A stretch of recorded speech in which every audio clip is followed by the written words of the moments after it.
What is up, everybody? You are checking out the Uncensored Pro Wrestling Podcast. I'm your host, The Hot Commodity, and you're joining me today for our WWE NXT recap from September 3rd, 2024.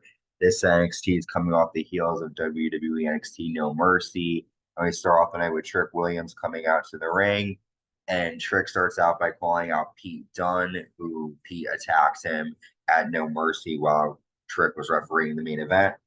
Speaking of No Mercy, the champion Ethan Page, NXT champion Ethan Page, comes out. Ethan says the champion opens the show, but you wouldn't know that because you've never retained the title. Trick says, "Don't get comfy. I'm getting my title back." Ethan says, "I'm defending my title in Chicago. I'll be surprised if you make it to that night." And then Pete Dunne tries to attack Trick Williams, but guards separate the two. Um, I don't understand this whole Pete Dunne storyline because he's being used on both Raw and SmackDown and attacking people from behind. And it's just confusing as to what his real goal is. Like, stay on Raw or stay in NXT, because how can you have a storyline with two different people and you're doing the same thing? Like, I wouldn't want to attack Sheamus and Trick Williams in the same week and then be prepared to take them both on. But Pete Dunne is not budged, so he's going to go after Trick Williams, I guess, and Sheamus. So we have a number one contendership match for the tag titles. Gallus versus Hank and Tank versus the Rascalz.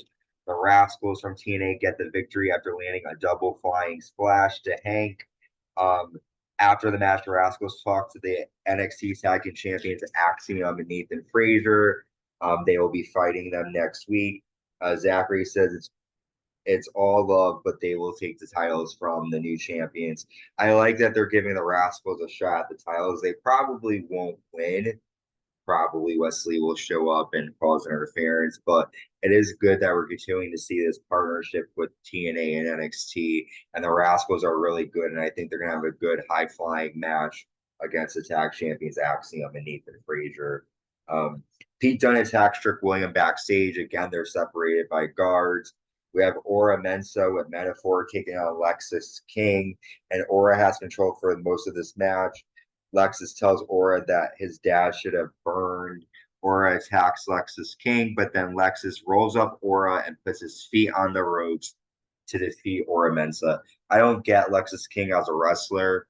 I like him, but it's probably just because his dad is bringing him home, and he really doesn't do anything unique or different in the ring, um, aside from talk trash and cheat to win. But maybe he'll grow on me. But right now, Lexis King isn't really doing much for me. NXT North American Champion Oba Femi sees Tony D'Angelo's family backstage.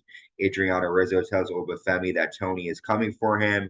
Oba says in some cultures, women are seen and not heard.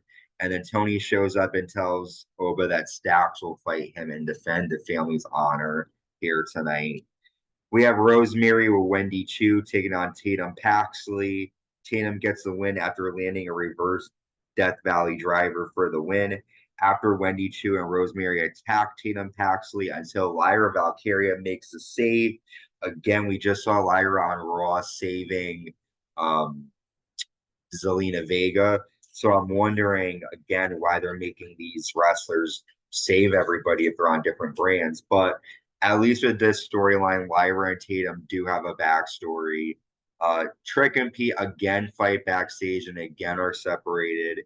We got a video from NXT Women's Champion Jordynne. I'm sorry, TNA Knockouts Women's Champion Jordynne Grace, and she says she will defend her TNA Knockouts Women's title next week on NXT.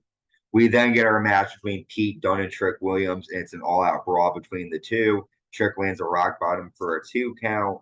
Pete Dunne power bombs Trick Williams off the apron through off the top rope.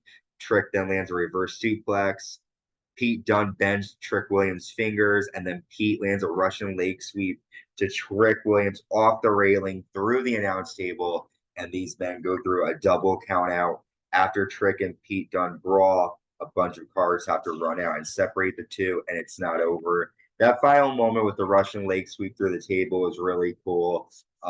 But again, Pete Dunne with these double storylines is not really cutting it out for me right now in terms of watching him.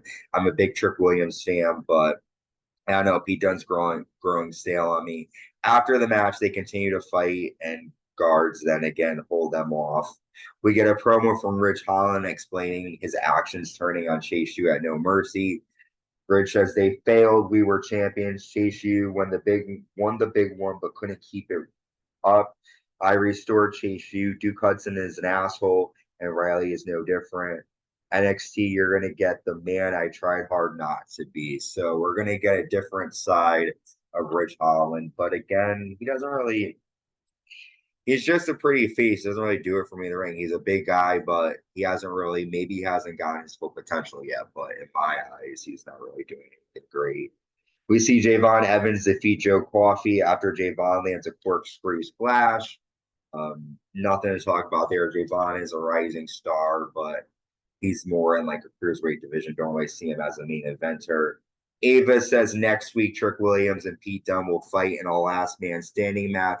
The winner will become the #1 contender for Ethan Page's NXT Championship. That will be a good match. We'll probably see a lot of hard hitting action and a lot of like broken tables, chairs, weapons, good stuff.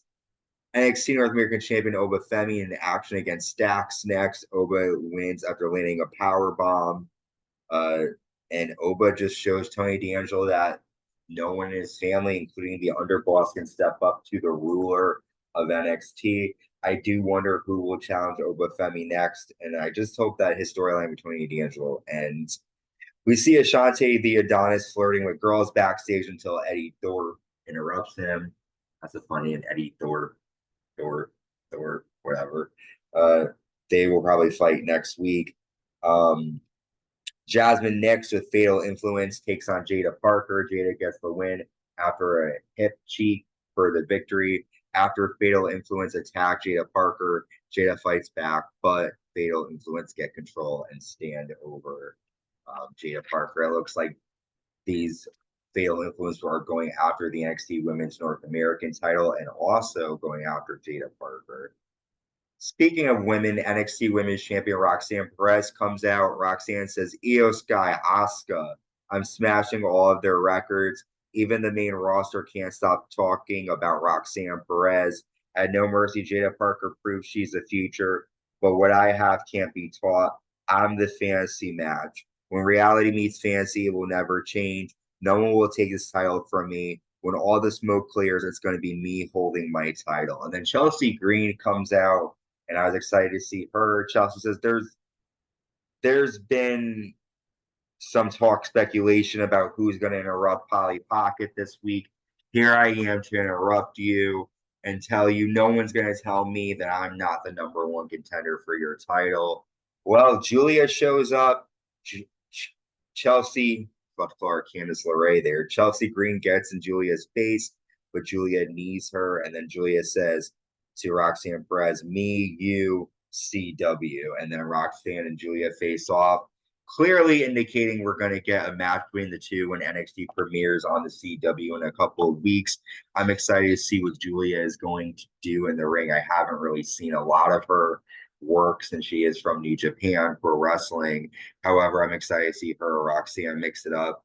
A lot of stuff made for NXT next week. We got Trick Williams and Pete Dunne. We're on the road to NXT Halloween Havoc. A lot more fun stuff coming your way with NXT. So until next time, stay safe and stay uncensored.